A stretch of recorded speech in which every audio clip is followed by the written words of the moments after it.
আপনারা 12টি দাবি দাওয়া নিয়ে এসেছেন, আমি তার 10টি দাবি সম্পূর্ণভাবে সমর্থন করি। হাইওয়েতে দুনিয়ার কোনো দেশে কিন্তু 3 চাকার গাড়ি চলাচল তারা অনুমোদন দেয়, সেবা দিচ্ছেন। আরেকটি তৃতীয় দায়িত্ব আপনারা পালন করছেন, আপনাদের পরিবারকে কিন্তু আপনারা আপনাদের যে পেশা, সেই পেশার মাধ্যমে আপনাদের পরিবারকে আপনারা কিন্তু ভরণ করছেন।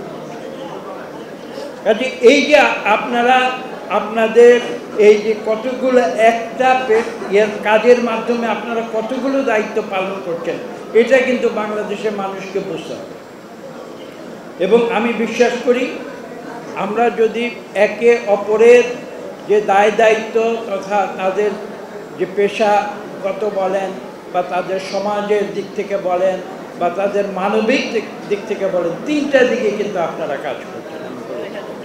একটা হচ্ছে পেশাগত সেবা করছেন, সমাজের মানুষের সম্পর্ক স্থাপনে সাহায্য করছেন, আরেকটা মানবিক কাজ করছেন যে যারা এই সমাজে যারা বঞ্চিত মানুষ, যেটা আমি বলেছি নারী বা যারা কষ্টে আছে বা যারা দৈহিকভাবে যারা অসহায় আছে অথবা যারা নারী সমাজ আছে, যারা বৃদ্ধ আছে, তাদেরকে যে আপনারা সেবা করছেন, এই 3টি কাজ কিন্তু আপনারা একসঙ্গে করছেন।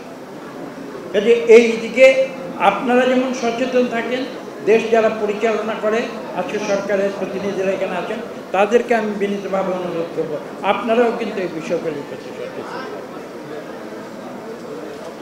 আমি বক্তব্য দীর্ঘ করব না।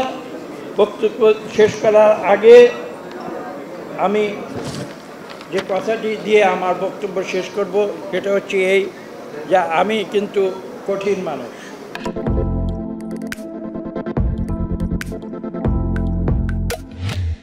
আমি আপনারা ভালো কাজ করলে প্রশংসা করি, আপনারা যদি অযৌক্তিক কিছু বলেন সেটা কিন্তু আমি সাহস করে সবার সামনে, এটা আপনারা জানেন। আপনারা 12টি দাবি দাওয়া নিয়ে এসেছেন, আমি তার 10টি দাবি সম্পূর্ণভাবে সমর্থন করি। এবং যদি যেটা বলেছি একটু আগে, যদি কোনো দিন আগামীতে মানুষ আমাদের সুযোগ দেয়, আপনারা আমার কাছে আসবেন, আসতে হবে না, আমি নিজে থেকে চেষ্টা করব যাতে আপনাদের এই 12টির মধ্যে 10টি দাবি দেওয়া দ্রুত আমরা পূরণ করতে পারি। দোয়া করতে পারি।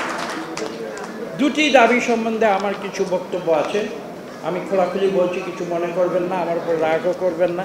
একটা হচ্ছে 3 নম্বর, সিএনজি অটোরিকশার জন্য সারা বাংলাদেশের হাইওয়ে খুলে দিতে হবে। আসছে, আমি আপনাদের সব কিছু সমর্থন করি, কিন্তু আমি যেটা বলেছি যে আমি যৌক্তিক বিষয়ে মানুষকে সমর্থন করি। আমি যেটা যুক্তি দিয়ে যেটা আমি নিজে বুঝতে পারি না, সেখানে কিন্তু আমি অন্ধ সমর্থন দিই। দেখুন, হাইওয়েতে দুনিয়ার কোনো দেশে কিন্তু 3 চাকার গাড়ি চলাচল তারা অনুমোদন দেয়। এটা সম্ভব নয়। কি কারণে? আপনাদের মানুষের নিরাপত্তার কারণে। কাজেই হাইওয়েতে অটোরিকশা চালালেই যে আপনাদের অর্থ উপার্জন অনেক বেড়ে যাবে বা অনেক সুবিধা হয়ে যাবে, এটা কিন্তু আসলে না। কাজে আমি আপনাদের কাছে অনুরোধ করব যে এই দাবিটি, 3 নম্বর দাবিটি আপনারা পুনর্বিবেচনা করবেন। এই দাবিটা হয়তো সবাই এটা যুক্তিযুক্ত মনে নাও করতে পারে, কাজে আমি কথাটি বলছি। আর আরেকটি দাবি 9 নম্বর, আপনারা বলেছেন ঢাকা মহানগরীতে অবৈধ সিএনজি অটোরিকশা উচ্ছেদ করতে হবে। এইখানে কিন্তু আমার দৃষ্টিভঙ্গি ভিন্ন। আমি অবৈধ সিএনজি অটোরিকশা উচ্ছেদে বিশ্বাস করি না। আমি বিশ্বাস করি যারা অবৈধ সিএনজি বা অটোরিকশা ঢাকা শহরে চালাচ্ছে, আমরা তাদেরকে নিয়ে বসবো, তাদেরকে নিয়ে কথা বলবো, তাদের অবৈধ অটোরিকশা বা সিএনজিকে কীভাবে বৈধ করা যায় সেই সহায়তা করব।